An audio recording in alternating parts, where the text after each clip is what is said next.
Interviews and insights with the biggest names in Canadian baseball. This is the CBN Podcast. Welcome back, everyone, to the Canadian Baseball Network podcast. Another great guest today, backing up John Gibbons. In our last episode, we have MLB.com Blue Jays reporter Keegan Matheson. Yeah, we're on a roll right now, Matt. I got to be honest. Unlike the Blue Jays, there's obviously a lot of frustration right now amongst Jays fans. A very important stretch here as we flip the calendar to September. So we're going to talk with one of the very best who does it all around baseball. Keegan, very looking forward to this. And I'm interested to talk to him a little bit about what happens away from the mic, away from the camera. I think reporters really get a sense of where a team's at when they're having those side conversations, even off the record. So I'm looking forward to diving into that, among other things, in this interview.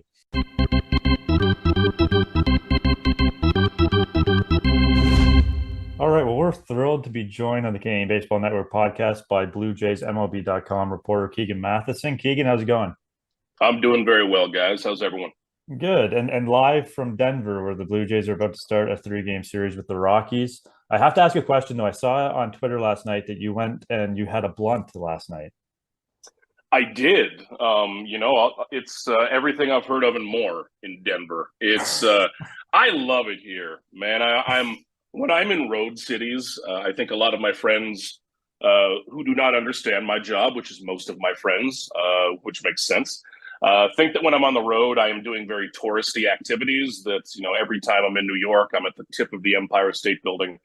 No, my impressions of cities are pretty much where I end up buying lunch and maybe the bar I find after a game. And I found this cool sub shop around the corner, Chiba Hut. I don't know how I'm pronouncing it, but the 4-inch or 5-inch sub was a nugget, and the 12-inch was a blunt, and the entire place was very tie-dye, and it was that theme, and Kool-Aid on tap. So I'm sold on Denver. I am not sold on a lot of cities we travel to, but Denver might be top 3 now. Well, I was going to say, I'm speaking to you from Brantford, Ontario, so I'm a little bit jealous, just behind Denver. Maybe, I don't know if you've ever been to Brantford. Telephone City, home of the great. Yeah, you have no reason to. But anyways, but I want to ask about the Kool-Aid. There's 3 flavors there: grape, tropical punch, and blue raspberry. Blue raz. I went tropical punch. Oh, okay, if you said blue raspberry, I would have cut you off. And it's just, it's amazing. I'm in this city, and it makes so much sense that Kevin Gausman grew up here. Everybody is as laid back and cool and collected as Kevin Gausman. It's the people are amazing. I love it. Have you been to Denver before? I can't remember the last time the Jays. I have not. The last time the Blue Jays were here, I was not on this trip, so it's welcome. My last couple of trips were Cleveland and Cincinnati. So really, I'm just happy to be out of the state of Ohio, but Denver will do it. Yeah, I went to school in Alabama, and when I was driving down the state of Ohio, that is a long state to get through. It seems like there's a lot of state. I'm sure something happened there once upon a time, but I was not there to witness it. Well, now that we got the hard-hitting questions out of the way about your dinner last night and your Kool-Aid choice, which, again, I'm glad it wasn't blue raspberry because that's just gross. But I want to talk a little bit about, obviously, this Blue Jays team. You're around it more than anyone. What's the general feel with this club? And I don't mean necessarily what the fans see on TV. With a month left, where's this team's kind of head at? Yeah, it's interesting to see what's assumed or what's talked about outside and being around the team. I'm around them too much. I'm sure they're all sick of me at this point of the year, and that makes sense. If I had to do my job every day and then answer questions from me, I probably wouldn't like it either. But the feel I get around this team is still a feeling of belief, but of course you've had to stretch that belief more as the year has gone on. Now, I think this is a team aware of its flaws, and you've started to see that come out a bit more lately. Kevin Gausman has been one who I think has been pretty pointed and pretty correct about what he's been saying about a need for more urgency.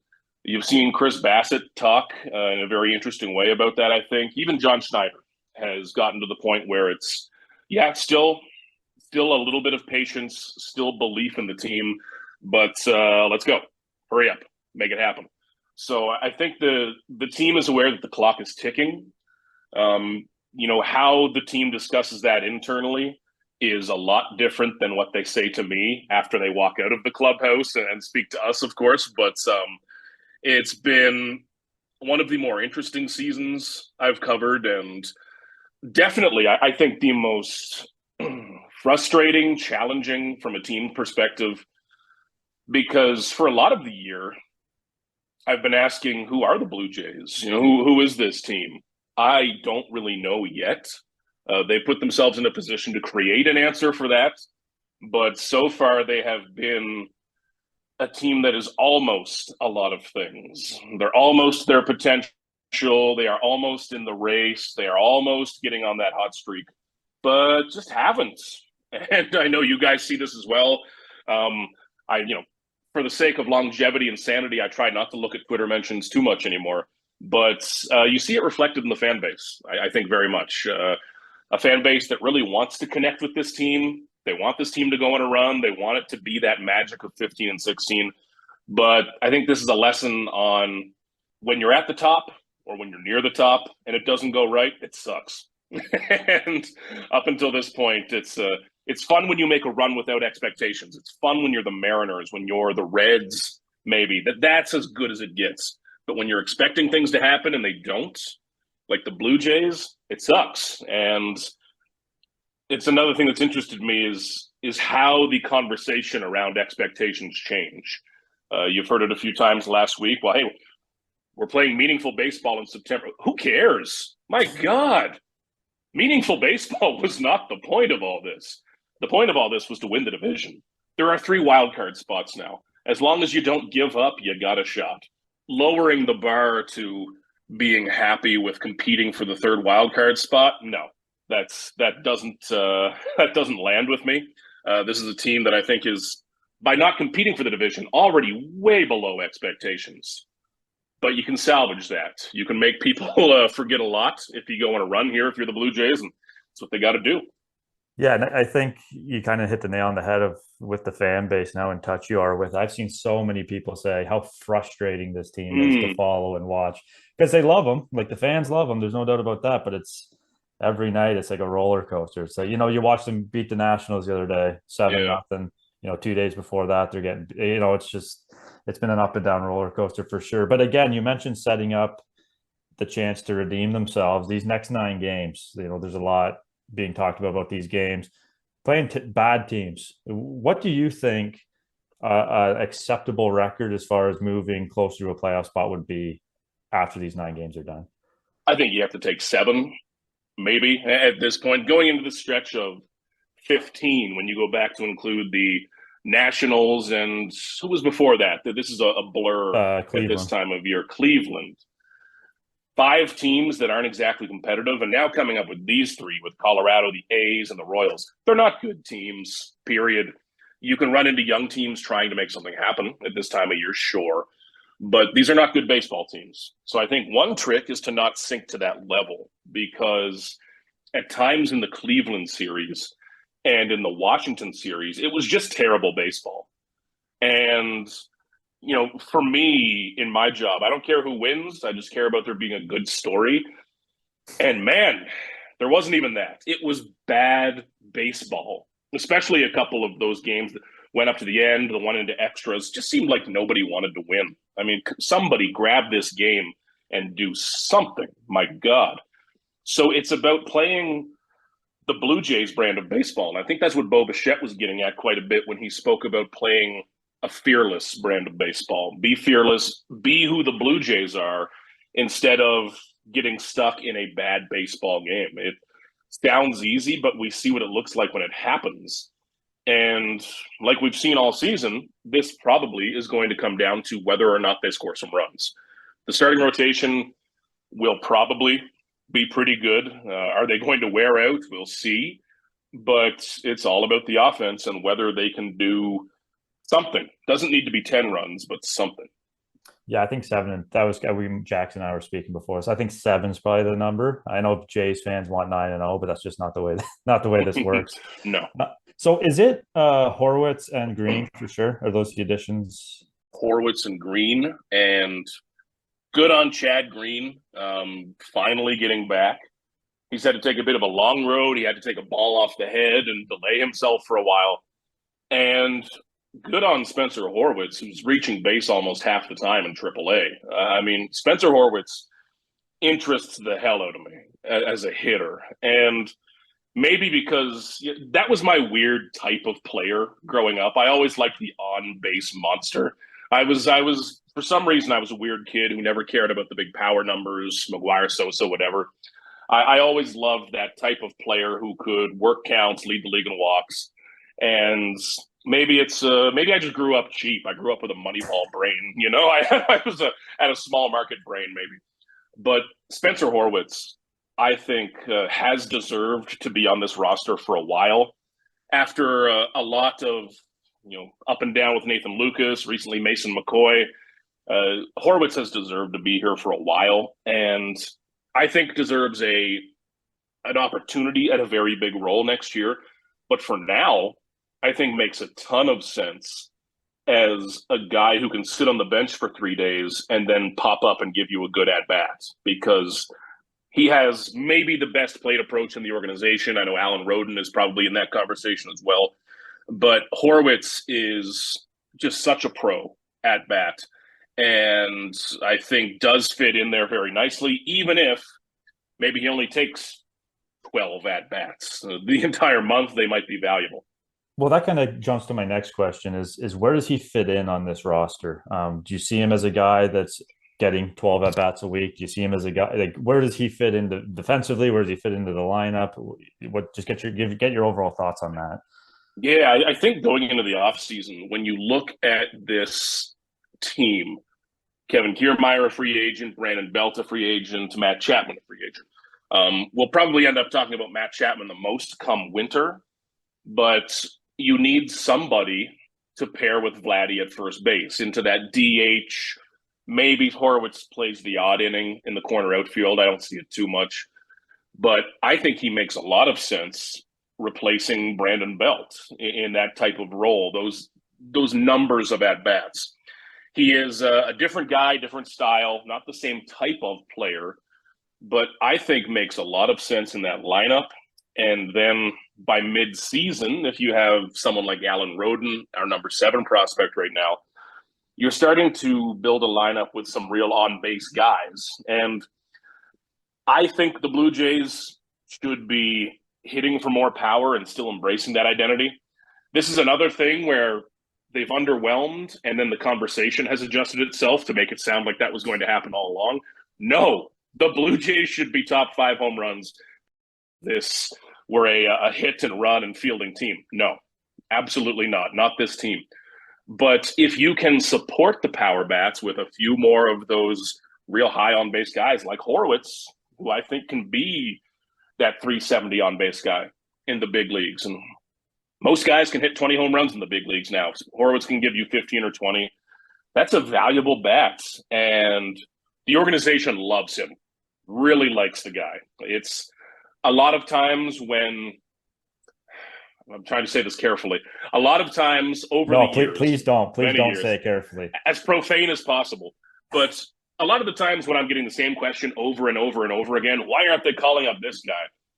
A lot of times there's a reason. It's about trusting the guy, trusting the person, the player, everything involved. It's about so much more than looking at the stat sheet. The Blue Jays in every way really like Spencer Horwitz coming up. So I think he'll actually get that chance to step in to a job that matters. You know, he is kind of almost the guy I would use as the poster boy for like a Blue Jays type of hitter. Now, you see it with Alan Roden, you see it with a few recent draft picks, these walk machines, on-base monsters. And if you can develop a couple of those, put them in your lineup, man, it works. And it's a cool player type. I really love watching his at-bats. Well, I think it's trending towards the way the game's going too, right? I mean, you get those guys and then you can, have your big guys in the middle of the lineup. But speaking of prospects, I don't know if this is just my perception, but have you noticed maybe a little bit of a hesitation for the Blue Jays to call up some of their top prospects? You see around the baseball, different situations in the season, the Yankees are bringing up their top prospects. Baltimore's done it. Cincinnati's done it. We saw Noel V. Marte a few weeks ago. It seems like a general sense, the guys like Martinez and Barger, has there been a little bit of hesitation there? And why do you think that is? I think there has been at this point of the year, and probably as we've gotten deeper into the year, that becomes more pronounced. I think Davis Schneider is the outlier based on circumstance, and then he came up and lit the league on fire. But when you look on the pitching side, not many options. I mean, if you're under 22 and can pitch, please call the Blue Jays. They've had a rough year on the farm system with that in terms of their top names. Ricky Tiedemann's back and rolling now, but from Barriera on down, trading Robersa, it's been a tough year on the pitching side. Lower down, I really like some of the names they have coming up. You're starting to see that organizational philosophy change where they're no longer happy with guys that throw 92-mile-an-hour sinkers. They're actually trying to strike people out, finally, and it's working. And I think over the next couple of years, you're going to see a real change in the type of Blue Jays pitching prospects. But at the top this year, like our top 30 on MLB Pipeline, still not really there. In terms of hitters, when you look at a Barger or a Martinez, and I think Martinez has more potential, Barger is a little more mature, closer to who he's really going to be along this path. There's still a lot of risk involved in those two. Still is with Schneider and Horowitz, absolutely. But when you look at Barger and Martinez right now, there's that risk you call them up and they get struck out 12 times in a row because somebody looks at something in their swing. Barger has a huge swing. We've seen Aurelvis struggle with plate approach in the past. He's doing better now, but put his swing in front of a major league pitching coach, put that in front of Justin Verlander, they are going to come up with a better plan than Syracuse, for example. So I think this season the Blue Jays have wanted to lean towards, the shortest way to say it, is towards safer and more predictable hitters. Because Davis Schneider and Spencer Horwitz, the distance between their ceiling and their floor, relatively closer. You kind of know a bit what you're getting. Whereas Aurelvis Martinez, I mean, is the ultimate example. This guy could be a star. This guy could absolutely crush, hit 40 home runs a season. Or he could be an up-and-down power bat who never establishes himself at all. Addison Barger could be a stud third baseman in the mold of what everyone wanted Brett Laurie to be, playing out of his mind, literally or figuratively at times. And power, speed, he's such a fun player to watch. But that's also a massive swing. Can he sustain it? What are major league pitchers going to do with it? So they've opted for the safer ones this year. You have seen with Schneider's upsides what a name like this can do. And I think it tracks with the Blue Jays' broader philosophy this year, where they've just leaned on their guys they have, period. And that sounds so vague. I sound like I'm giving myself a post-game answer. Well, we're rolling with the guys they have. But look at how they've used the 26th spot on the roster. Nathan Lucas, Jordan Lupo. Very cliche of you. I like it. It's terrible. It's getting late in the year. Let me put on a quarter zip sweater and talk about collaboration here. But they've barely used whoever's at the end of the bench. We didn't see Lucas or Luplo for a long time. I remember multiple times showing up in a city like this in Tampa, in Houston, and having to ask somebody, by the way, who's here? Is it Lucas? Is it Luplo? We haven't seen them for a week. So if that's the case, do you want to call up an Addison Barger or Aurelvis Martinez and do that to them? Probably not. It's not that Davis Schneider or Spencer Horwitz are less important, but prospect rankings and potential are a thing.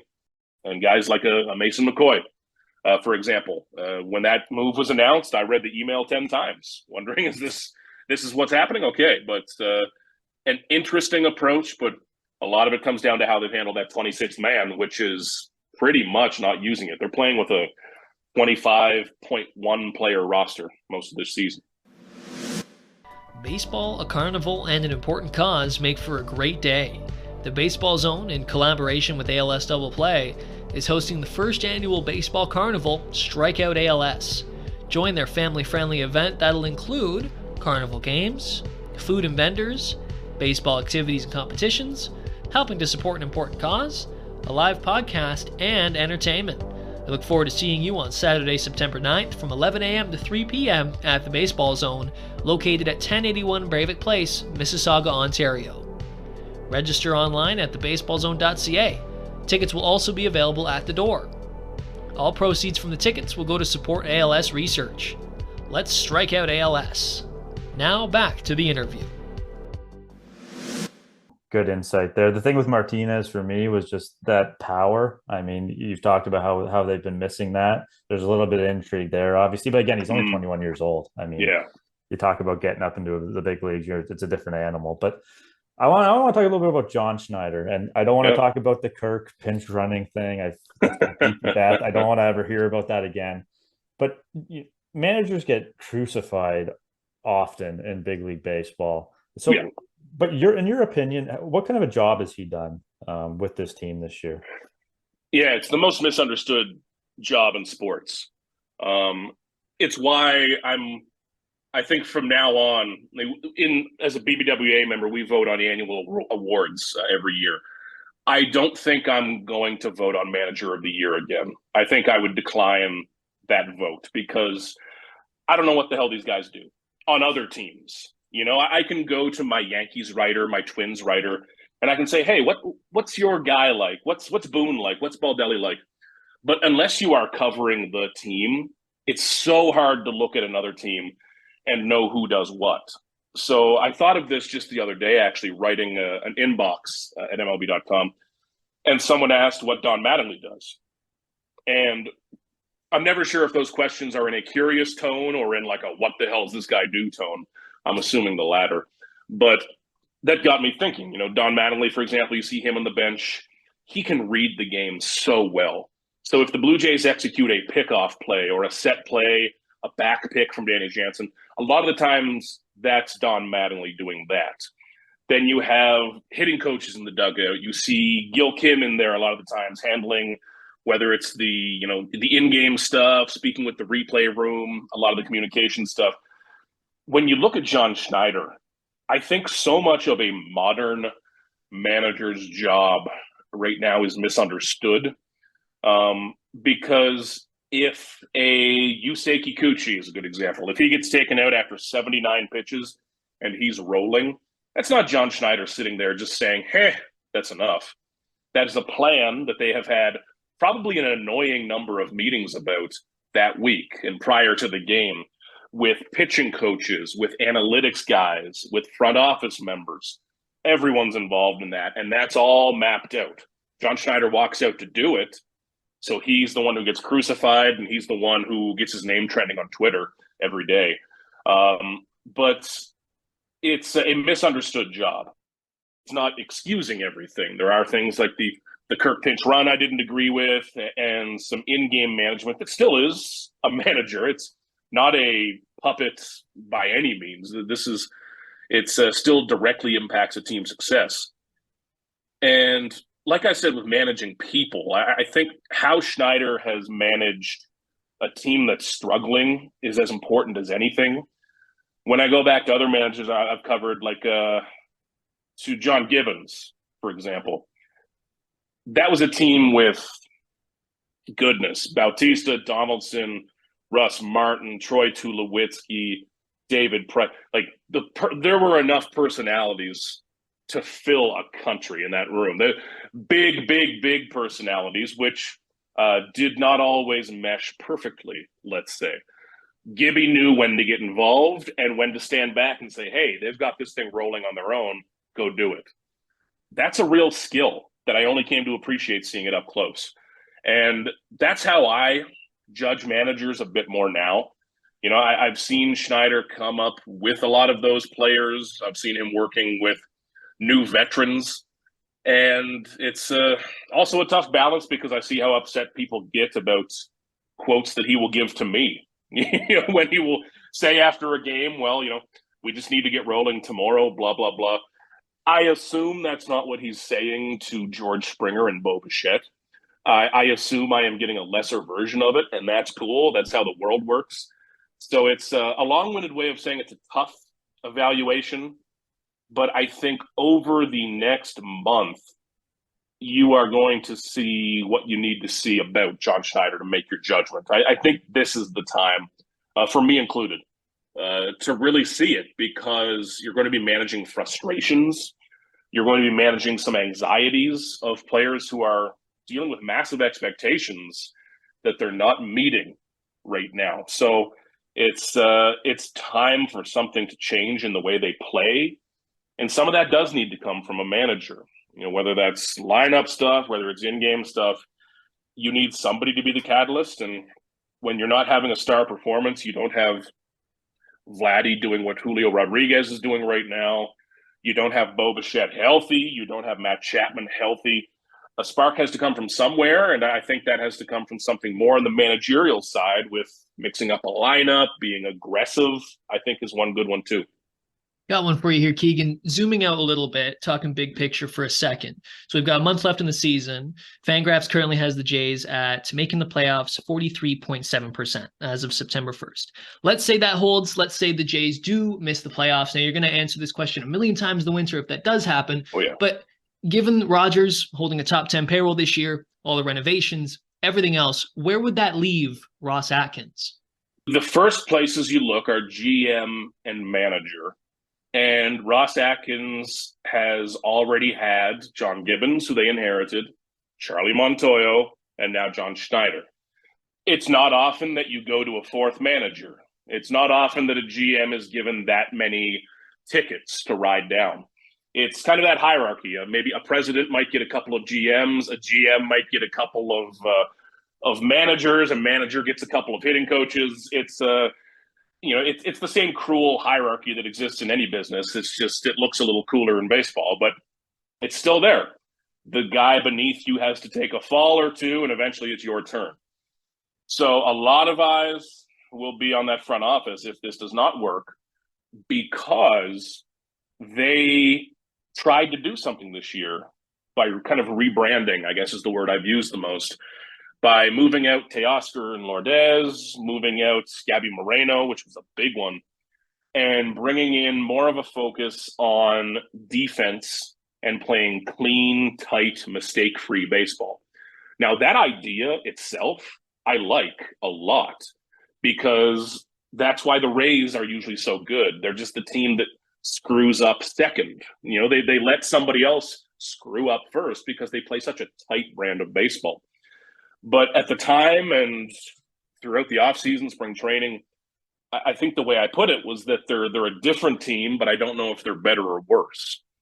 But when you have gone through a few managers, just looking at the logistics, a few managers and a bit of an identity change, some big signings, and it's still not happening, that would, hypothetically, if they miss the playoffs, I think for the first time really put some focus, put a bit of a hot seat in that direction. And it's when you get to that game, it's a game that goes just beyond baseball as well. It's its own little game of succession and who takes the fall for who.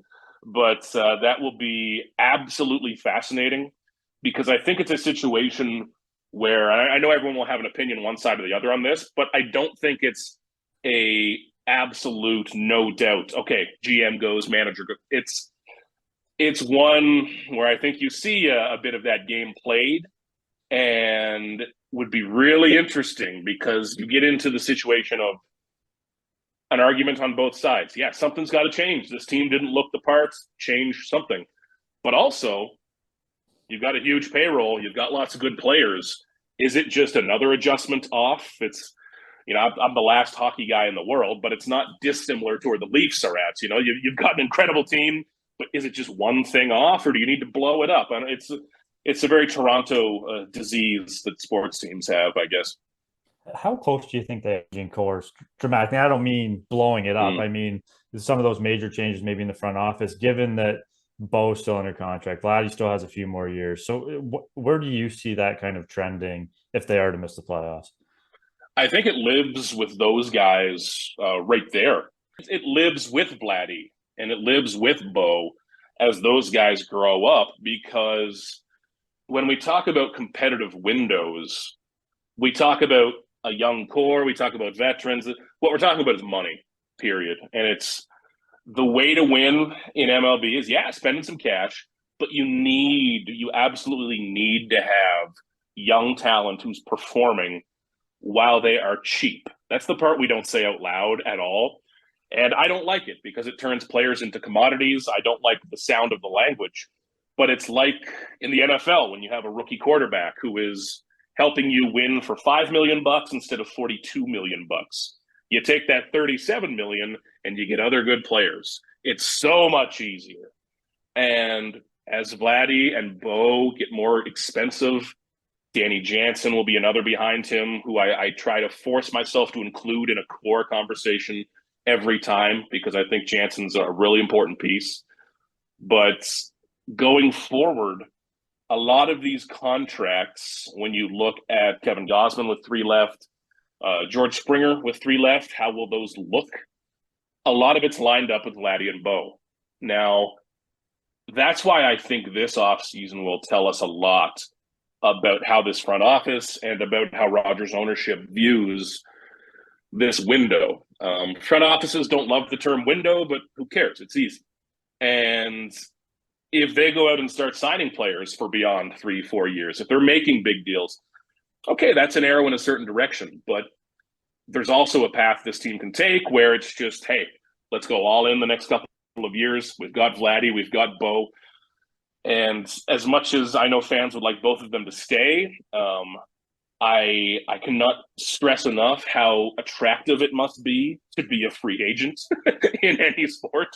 If any of us had the guarantee of 30 people bidding on us, yes, please. Absolutely. So there's also a path to take where they can just really try to rock this for a couple more years. And after that, it gets scary because I think so much of it still, even with Vladdy in a down year, Bo hurt, I think this entire timeline is still tied to them because of the contracts that have been tied to it. Gausman, Springer, so many others. Yeah, I mean, you had 3 Kool-Aid choices last night, so that's life is good. You tell me 30 people have never been bidding for your services. I don't know.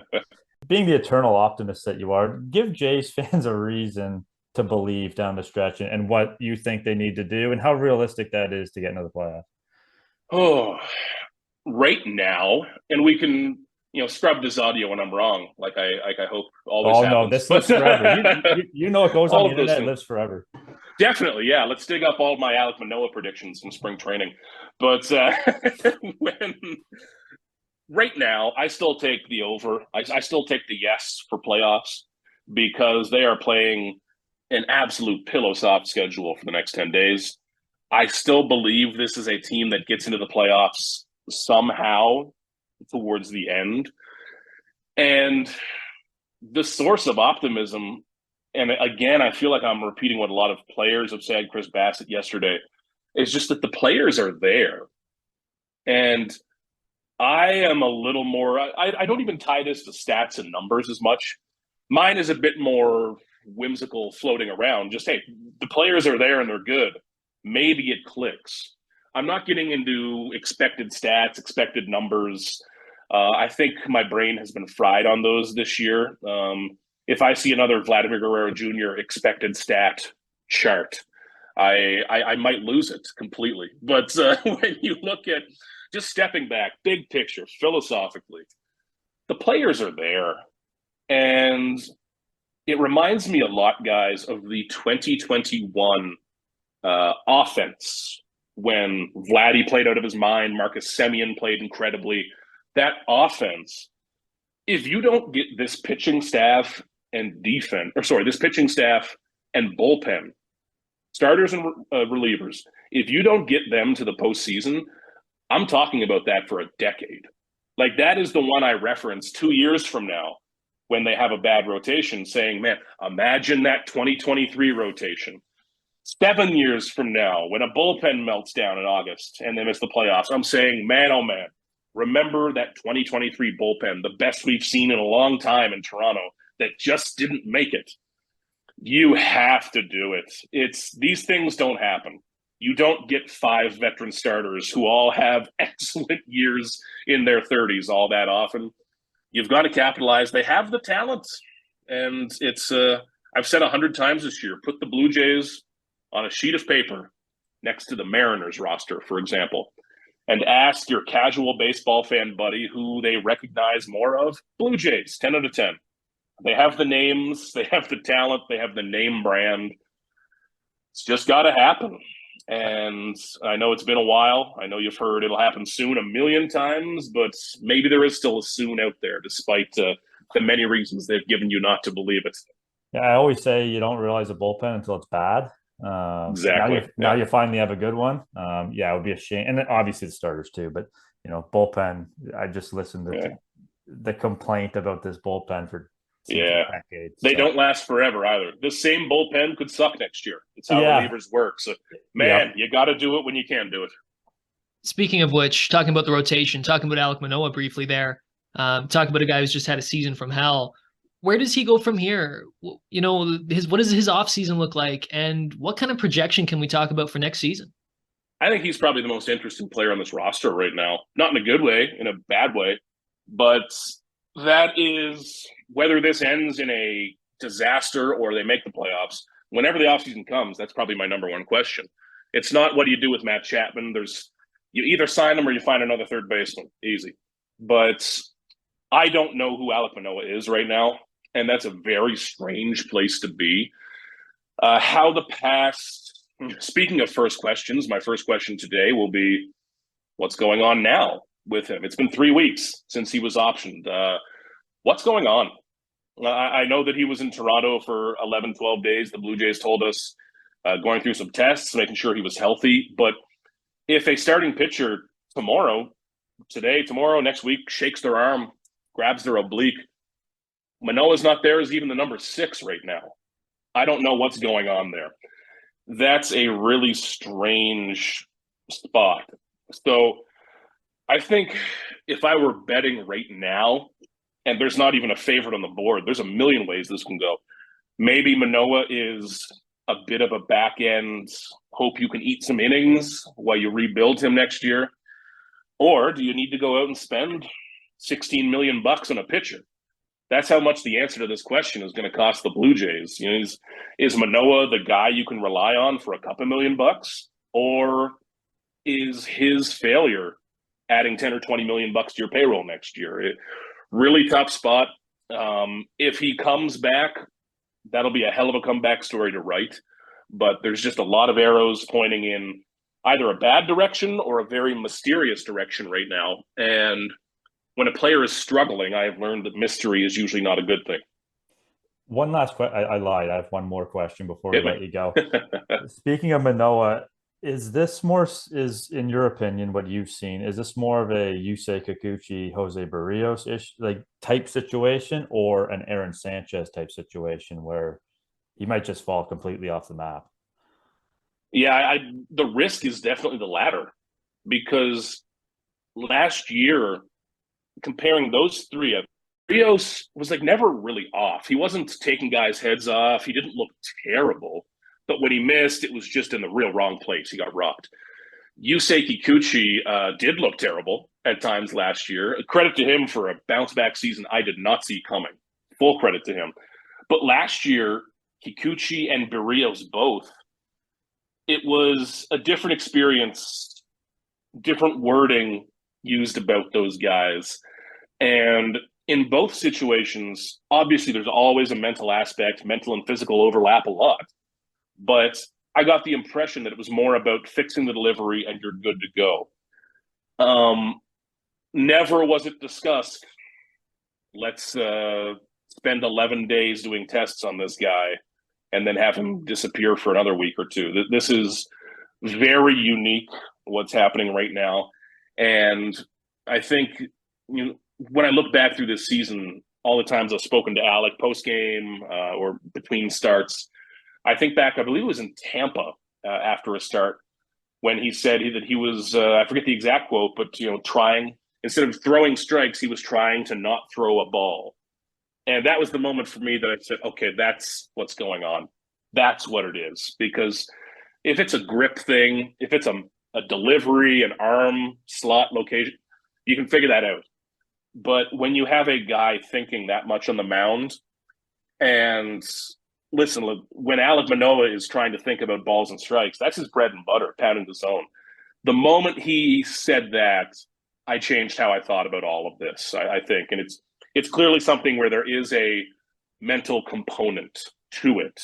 And that's okay. There's a mental component to all of these, but I think this one is a little more pronounced and maybe a bit different than what we saw last year, which again enters another unknown factor into this. And in baseball, we like knowing everything, so that's another thing that's not great. Yeah, well, I want to end on the positive, but we'll end there. I know you're busy. Give up to head to the ballpark. Thanks so much for doing this, Keegan. We really appreciate it. Absolutely, guys. Anytime. I appreciate it very much.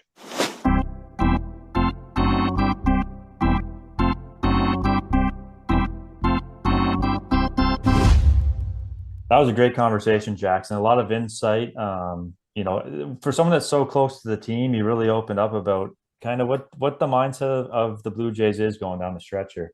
I think what, if you're a fan of the Jays, you listen, I think you'll get a sense of, I don't know if it's relief, but just like more of an understanding. Like you said, Matt, he's pulling back the curtain a little bit. I think it's a good reminder that the manager, we had a good discussion there about managers and kind of what do managers do? And I really liked when he talked about how you don't really know what a manager does until you actually cover the team this close. You know what I mean? And I think it goes for a lot of fans.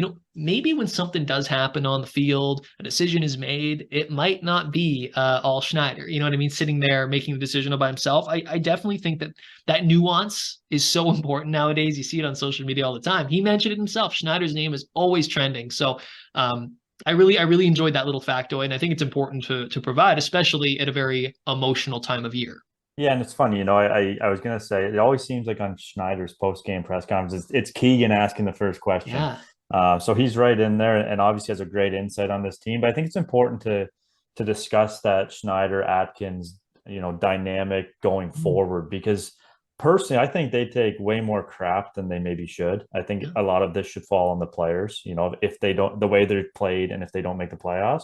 But again, someone has to take the fall for it if they don't make it. We're not there yet, so don't lose hope. I still think this team makes the playoffs, but it's interesting to get a perspective from someone that's there every day, essentially 162 games a year. I love how he referenced Succession-like, you know what I mean? Because if you've seen the show Succession, it's about loosely based on the Murdoch family who runs Fox. It's about, all kinds of backstabbing and it's based on a media family, but it could relate to a lot of different other fields as well. And I obviously, I'm sure it's not quite that dramatic, although maybe it is, who knows? But yeah, and you're right, Matt, like it's a big organization. Right? Like how much can fall on the shoulders of Atkins and Schneider. And I think that's a conversation that, look, I referenced when I asked him, like, we're going to have a lot of conversations about that very topic ad nauseum if they miss the playoffs. But you're absolutely right with this should fall on the players. At the same time, Rogers has spent a lot of money on this team. They have, he mentioned Vladdy and Bo, how the window is closing, right? They're getting more and more expensive. So as the pressure rises, do both of those guys find themselves on the hot seat? At the very least, Matt, it's going to be very, very fascinating to witness. Well, and I think that's the thing for me too. Just because I sit here and say I think it falls the majority on the players, because I think it does. John Schneider, Ross Atkins, they don't go out there and hit. They don't go out there and make bad base running decisions. They don't make it. They don't make the errors. But that doesn't mean they're free of any criticism. They still play certainly a part in this, but I think it's important. Keegan's perspective about kind of that dynamic is really important to understand, and not something necessarily that fans always think about or hear about, read about, or see. The biggest thing for me too is like it's so easy to say, oh, well, just fire Schneider, oh, fire Atkins, and that's kind of what I like. There's got to be more nuance to the conversation in any level that you have, whether you're talking about and whatever sport, right? Like he mentioned the Leafs. The Leafs, yeah, they're in a similar position, although it's a little different, salary cap and things like that. But yeah, like the especially in a situation like the Jays, who are owned by a large telecom who also owns the network that covers the games, and that not that there necessarily should be decisions made based on that, but it's definitely, again, something to think about, and it adds a lot of layers to what could be a very dramatic offseason. Well, it's funny, I've started to see, especially after, again, I said I didn't want to talk about that Kirk base running thing anymore, and I don't, but after that happened, you start to see kind of that, oh, Don Mattingly, is he the next manager? And we talked about this in the preview episode that we did. I don't think that's why he was brought in. I still don't think that's why he's here. He's a great baseball mind, no doubt about it. But go ask Marlins fans at the end of his tenure there what they thought of Don Mattingly as a manager. It's probably a pretty negative perception. I think that's just the nature of the job. But again, it's gonna be very interesting to follow this team down the stretch, hopefully into a long playoff run and then a very interesting offseason. So that's a wrap on this episode of the Canadian Baseball Network podcast. We appreciate you listening, and we appreciate Keegan taking the time. We're looking forward to getting a ton of more exciting guests. So until next time, take care. Thank you for listening. Be sure to check out Canadian Baseball Network for extensive and comprehensive coverage of the latest in Canadian baseball. And the Baseball Zone, Canada's leading instructional baseball academy and training home to thousands of MLB pro, college, and youth baseball players.